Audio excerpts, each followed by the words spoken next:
little bit about that, and then I'm going to talk a little bit about some of those things on the right. These are some supports. These are the things that are impacting what we've been doing in the field. So I'll pass it off to Charlie. Yeah, thanks, Morgan. So really the story of early childhood educator apprenticeships began in 2019, 2020. At that time, we saw a couple things, we being Apprenticeship NC in business and industry in the early childhood education sector. We saw, number one, apprenticeships in general were still really prevalent in the trades, construction, manufacturing, right? So there really wasn't at that time any apprenticeships happening outside of those sectors. Number two, we recognize there's a need for teachers, right? There's a huge gap in teachers. There's a skills gap, and so there's a clear industry need to address the workforce. And then thirdly, in early 2020, the U.S. Department of Labor made early childhood educator in what we call an apprenticeable occupation. So for the first time at that time, we could use the actual occupation of early childhood educator, i.e. your lead teachers, your teachers, right, in the classroom who are counted in ratio, as the apprenticeable occupation. Once that happened, then it really became easier in the right time to start that. And we realized the more the group of us that wanted to really get this going, started talking about it, thinking about it, the idea of apprenticeship fits really well, I think, in the early childhood education model, right? In general, you have a team of teachers in a classroom or in different age levels, right? And as we saw in earlier slides, you need a team of folks training new teachers, right? So you already have mentors and trainers kind of naturally embedded in your centers. So once all of that happens, we then started to work with some local centers to launch programs. And the first program launched in 2021 as a local center out here in Buncombe County. We also launched a statewide pre-apprenticeship in partnership with the Department of Public Instruction. That pre-apprenticeship capitalized on CTE pathways and dual enrollment courses to try and get high school students into the pipeline.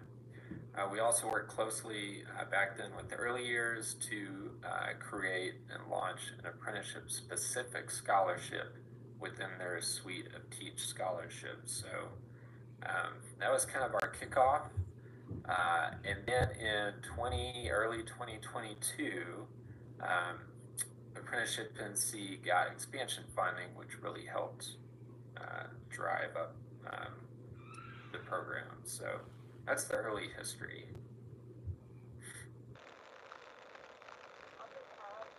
Things, Morgan, about early years specifically. So the National Center with Teach, as Charlie mentioned, it is basically known for Teach scholarships to support early childhood teachers on their pathways in a variety of ways, from completion of EDU 119 to their associate's degree to Bachelor of Arts to a master's degree.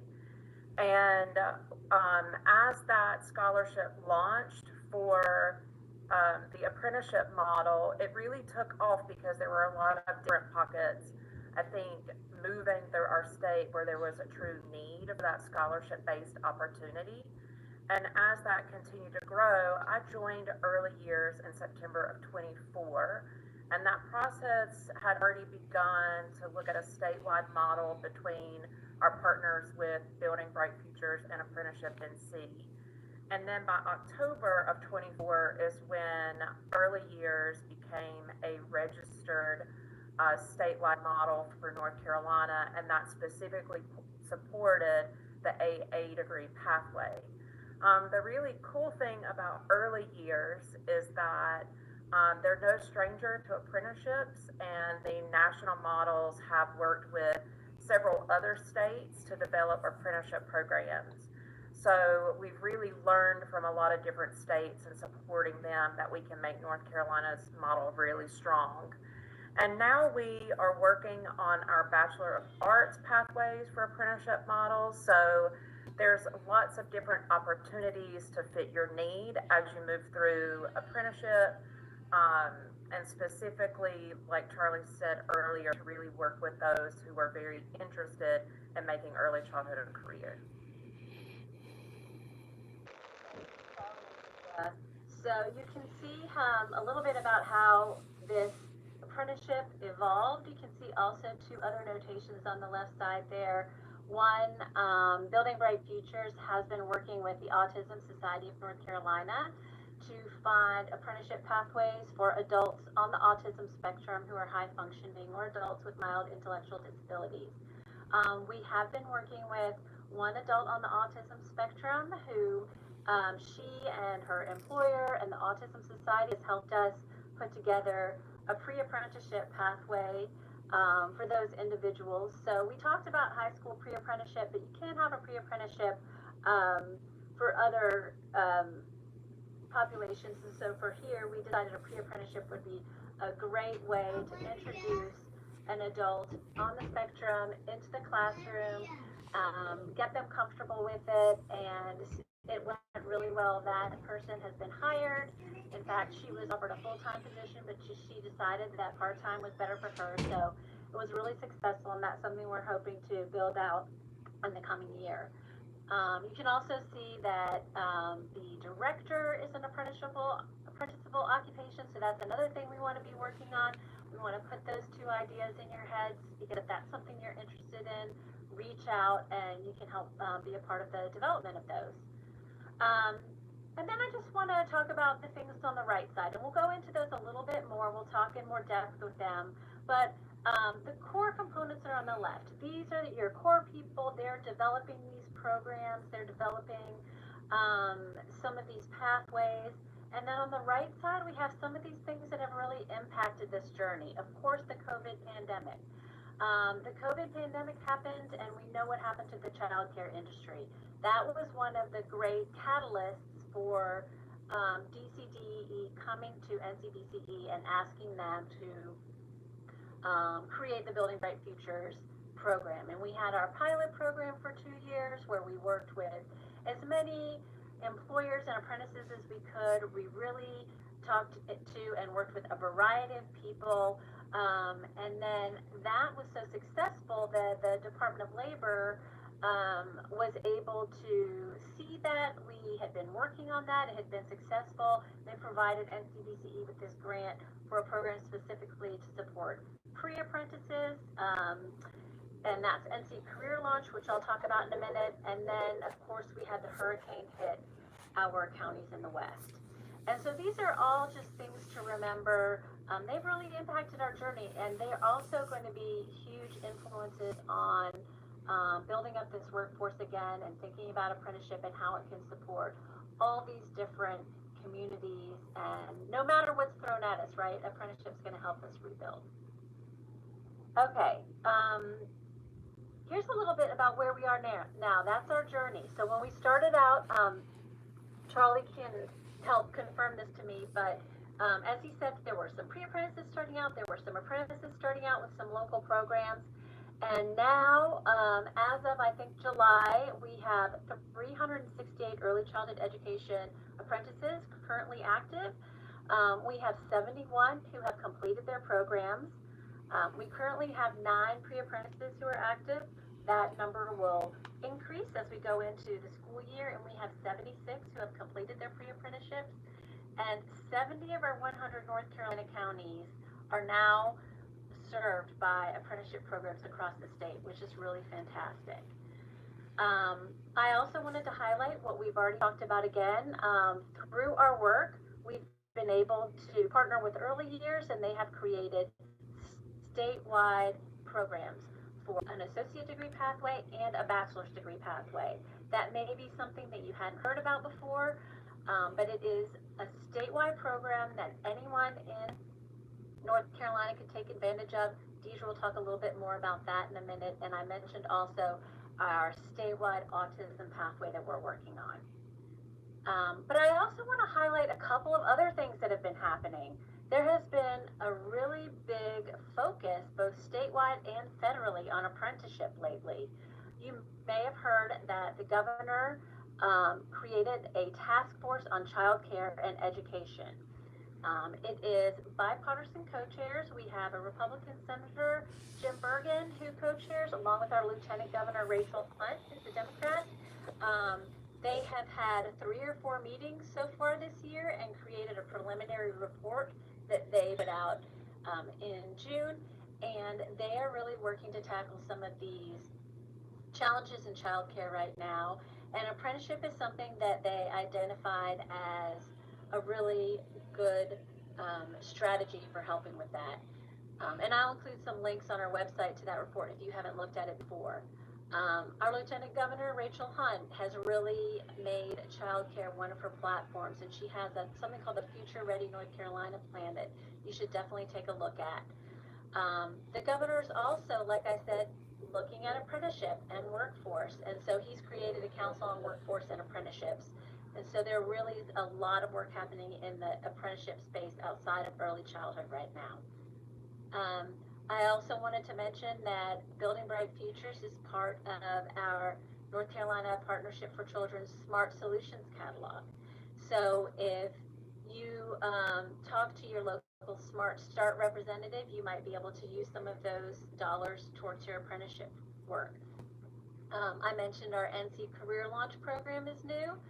Again, we'll get into more depth with that when we do our next webinar, which is on pre-apprenticeship, but that's a really great supportive program similar to Building Bright Futures that can help you get up and running with your pre-apprenticeships.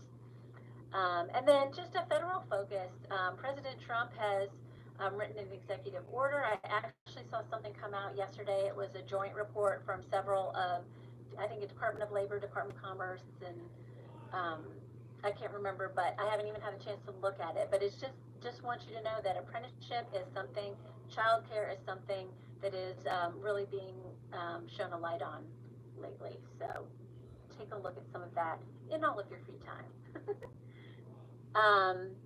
Okay, so does anyone have any questions before we jump into the last section?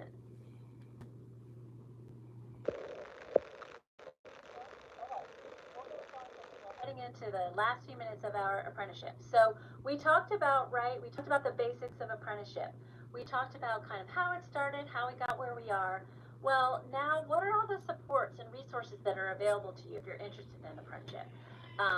We've introduced ourselves, you've heard about us, we've each talked about different things, so we just kind of want to talk again about what each of our roles are in the apprenticeship world so you can better understand that relationship. And then we want to highlight again some of those resources that are out there for you, including Building Bright Futures, to help you along the way. All right. So first, I want to remind you, we kind of talked about this already, but apprenticeship is not just about working with Apprenticeship NC and writing your program. It's not just about getting your school, doing your competency checklist. It's really an ecosystem, right? You've got your employer, your child care center, and everyone who's involved there working together. You have your instructors. As Charlie said, they may be at a community college. They may be at your partnership. They may be at the Red Cross teaching CPR. There's a huge group of people that might be involved in the instruction part. Then there are both our state apprenticeship agency and our federal apprenticeship U.S. Department of Labor, and they have great resources that you want to be looking at. And then the whole concept of technical assistance. You may hear that word thrown around, and if you're not part of the workforce, you might not know what that means, but there are lots of different organizations out there that provide that. And that is really doing what Building Bright Futures does, giving you guidance, giving you support, helping you make decisions and figure out what's best for you. And then lastly, there's the whole financial aspect of it, right? We've talked about scholarships, we've talked about a tuition waiver, we've talked about things like the Building Bright Futures. There are other government programs that can provide support. And so we want to be thinking about all of those things when we're supporting your apprenticeship program.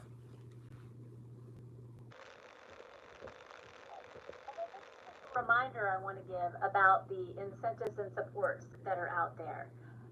Keep in mind that all of these things that you're talking about, a lot of them are short term. So be thinking about that when you're planning for your apprenticeship program.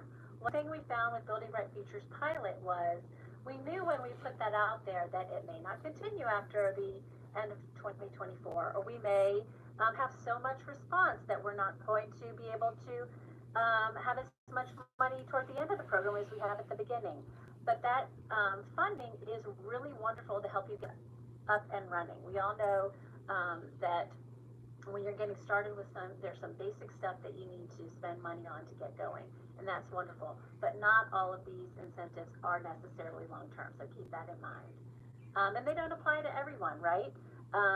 Certain scholarships require certain things, certain waivers require certain things, so you really want to be looking at as many resources as you can. And I think this is really important that, yes, incentives and supports are really wonderful, and they're a great way to encourage you to get started in apprenticeship, but really be thinking about apprenticeship and how it benefits your organization and the children and the families you serve, and not just as a ticket to a funding source. It's going to be most successful for you when you are really thinking about the big picture and the advantages that apprenticeship itself can give you long term. Next, just remember to keep connected. We keep talking about how this is evolving and new things are coming about. So make sure you're signing up for newsletters, checking everyone's social media, early years, Apprenticeship NC, Building Bright Futures, our websites, because we're going to be posting updates and new things that you might be interested in. Data collection. I know that we are always asking you to put things in database, fill out forms, answer surveys, and we understand that that is a lot of work. We're doing our best to keep that from being a burden to you, but it is so important for these programs to keep them sustainable, to be able to show how apprenticeship is helping the child care workforce, and to be able to support these programs going forward. So thank you for participating in that, and we appreciate your patience in completing all that work that needs to be done. And then lastly, don't be afraid to ask for help, like Rachel just did. She said, I've done my pre-apprenticeship, I've done my apprenticeship, I'm not really sure what the next step is. How can you help me? That's what we're here for. And that's Deidre, Charlie, and me, or anyone else. If you ask one of us a question and we're not the person who can answer it, we will make sure we find that person for you.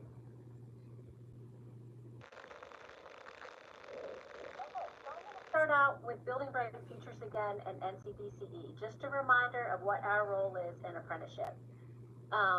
We are an organization, NCBCE, that really wants to connect our businesses and our educators to help the workforce. So we have Building Bright Futures that we've talked to you about.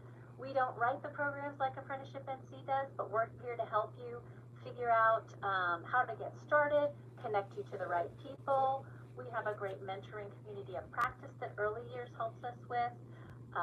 We put out informational webinars like this. Of course, we have financial support. It's not as much as it used to be, but we do have some that we're really happy to be able to provide to our apprentices.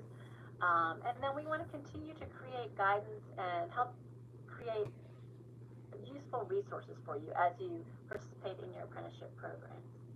And we have our Building Bright Futures program, and like I said, we have our new Career Launch program that applies to apprenticeship. All right, Charlie, talk to us about your role in the specific supports that you can provide our people. Yeah. So, along with registering programs, one of our biggest role is to help support apprenticeship sponsors and employers here in North Carolina. Specifically, I would say one of our big roles is to help new employers or even current apprenticeship employers decide what is the best sponsor choice, right? Because we looked at the two different options earlier.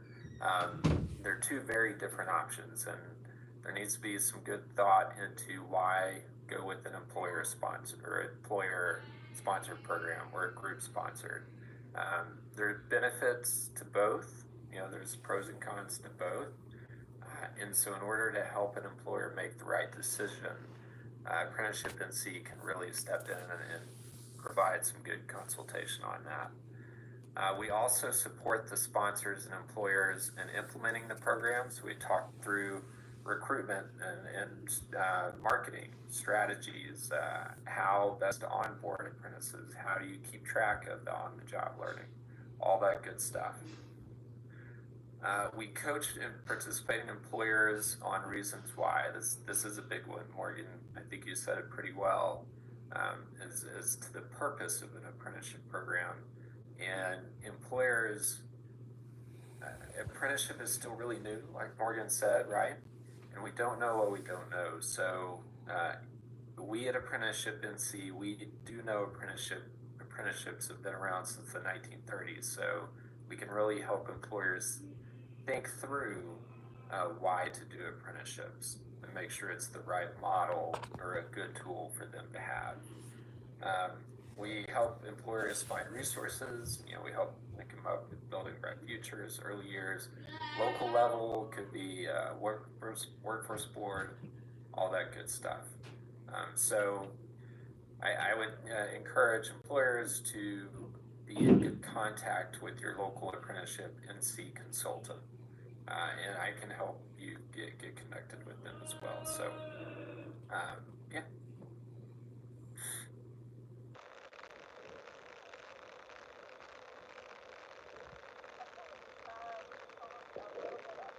Early years and the role that it plays in apprenticeship, and so I'm not going to repeat on these things other than to say I'll make mention that remember, as you were thinking about apprenticeship opportunities, that Teach Early Childhood does offer several different pathways. There are 4 current pathways right now that can support apprenticeship opportunities through scholarship-based learning. There's a apprenticeship with an associate's degree model as well as a Bachelor of Arts, and then there's also the working scholars models.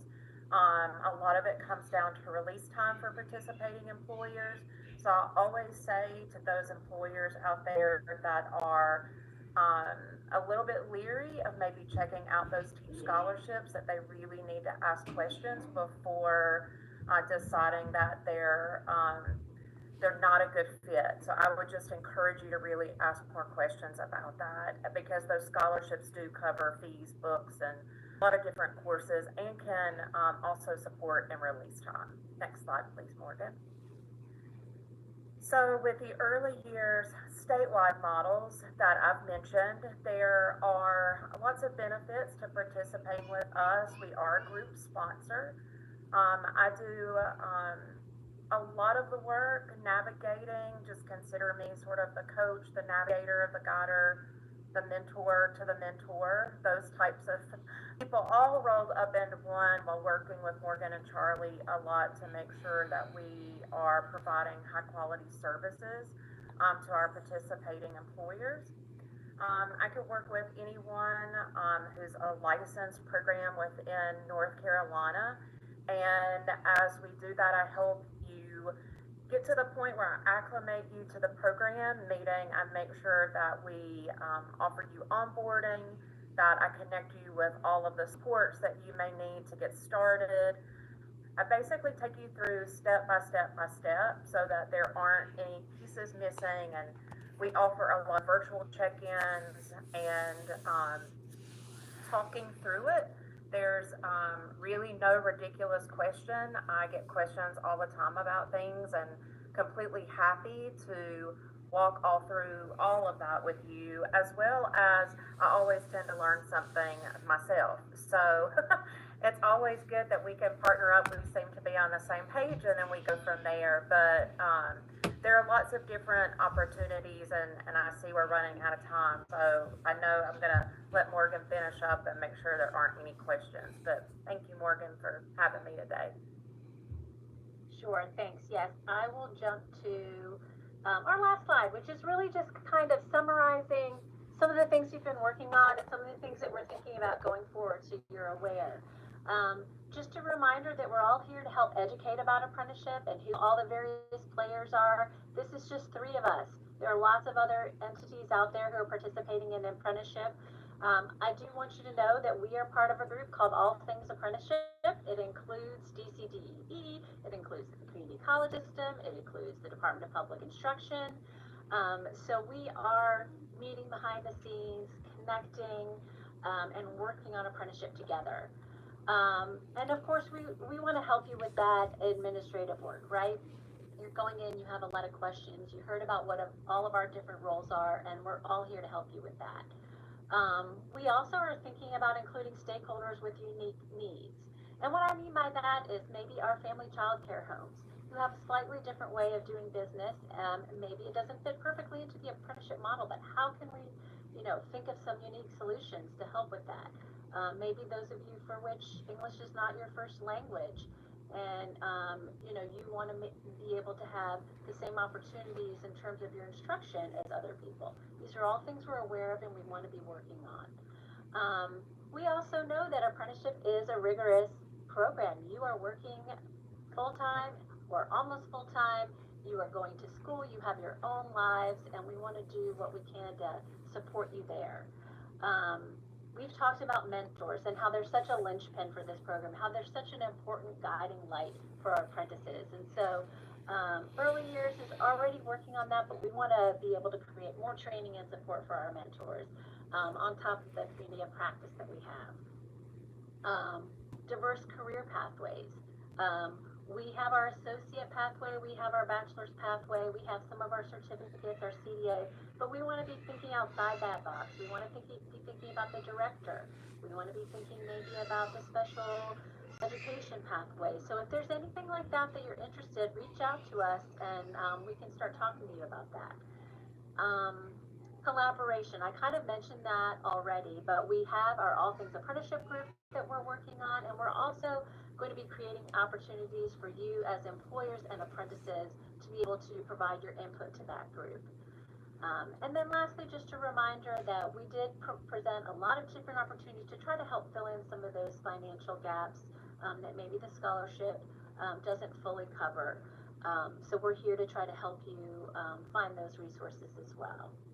Okay, we'll jump to questions. If you have questions, please let us know, but I also want to put this up on the screen. This is just the first in a series of 4 webinars. Next week, we're going to focus on pre-apprenticeship, get into the nuts and bolts of that. Then our next one is we're going to talk about what are some of the best practices that people have been talking to us about as they've been going through their apprenticeship programs. And then lastly, September, this might be particularly interesting to you, Rachel. We're going to kind of talk about, okay, you've done your apprenticeship. What do you do now? What are some of the other things in early childhood that you can do? What are some of the next steps? Okay, so feel free to stay on and ask questions. Otherwise, thank you so much for joining us. I know it is a very busy time of year that we're heading into, and we loved having you here.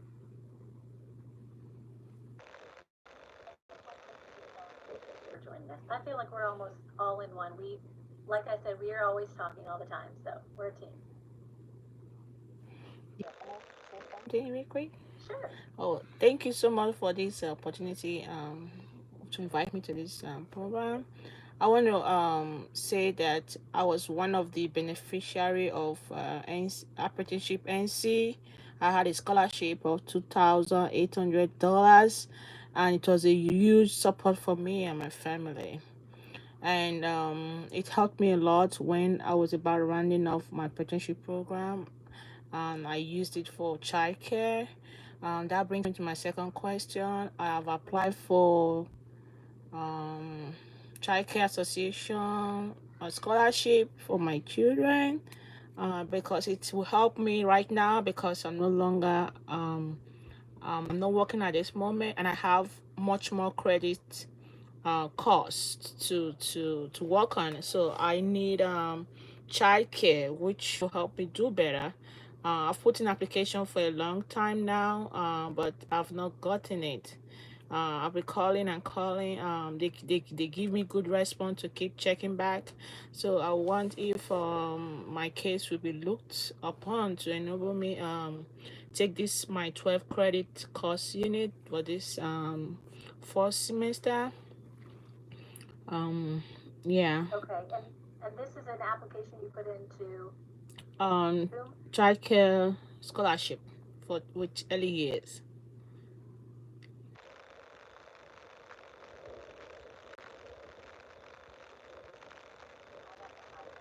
Morgan, and I don't mind the help at all, so. Right. Okay. Can you put your email address in the chat for us? Yes, And then ma'am. we might, yeah, because, it sounds like you have several questions that we can help you with. Yes, And ma'am. maybe we can,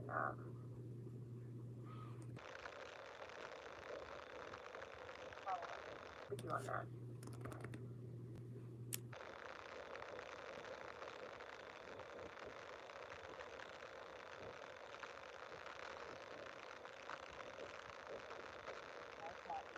Yes, please. Thank you, ma'am.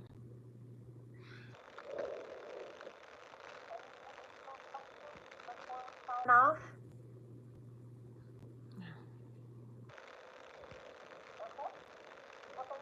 Yes, I hope we'll see you next week. Just a reminder that all of this will be posted on our website. So make sure to register for the next one. And if you want to follow up and see some of the links to the resources we talked about, that we'll get that up on our website in the events section. Thank you Thanks, so much. everyone. Bye. Thanks, everybody. Thanks, Thank Morgan. you. Thanks, Morgan. See ya. Bye. Bye.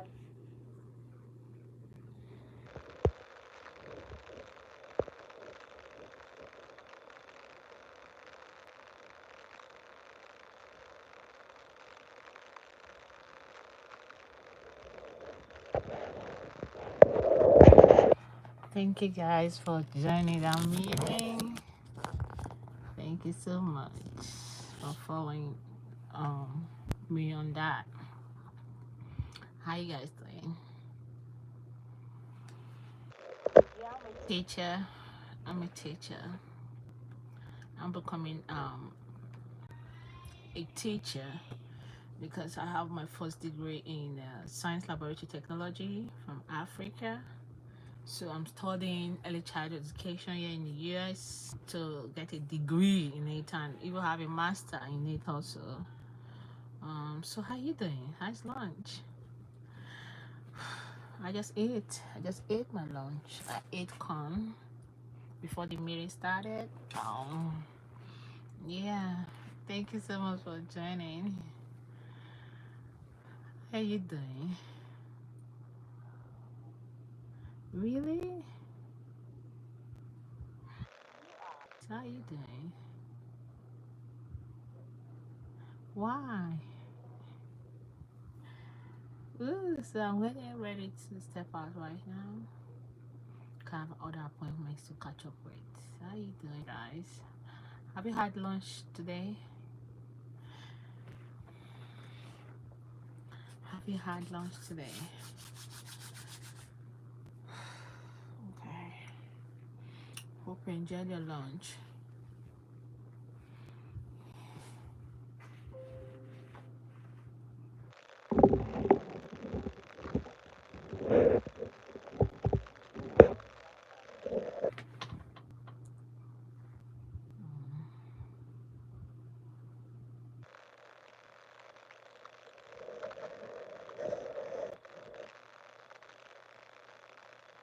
Thank you so much. Thank you for your support.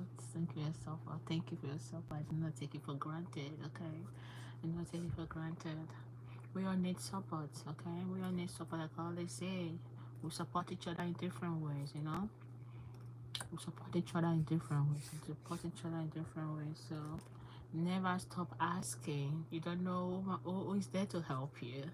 You know, I always use key into every opportunity. Like you saw that training right now, I key into the opportunity because opportunity is there for you if only you recognize it. A lot of people, we have a lot of people, a lot of other students in that meeting today, but they never utilize the opportunity. They never say anything how it affects them, you know. Say how it affects you because you don't know what resources are available for you. You know, when you don't speak out, nobody know what you're passing through. When you don't say it, like nobody know how to help you. It's only when you ask for help that you get it.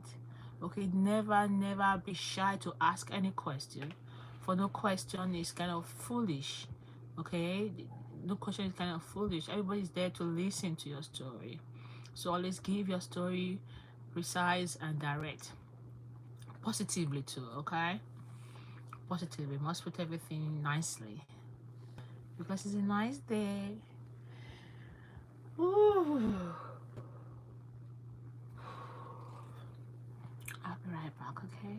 Thank you.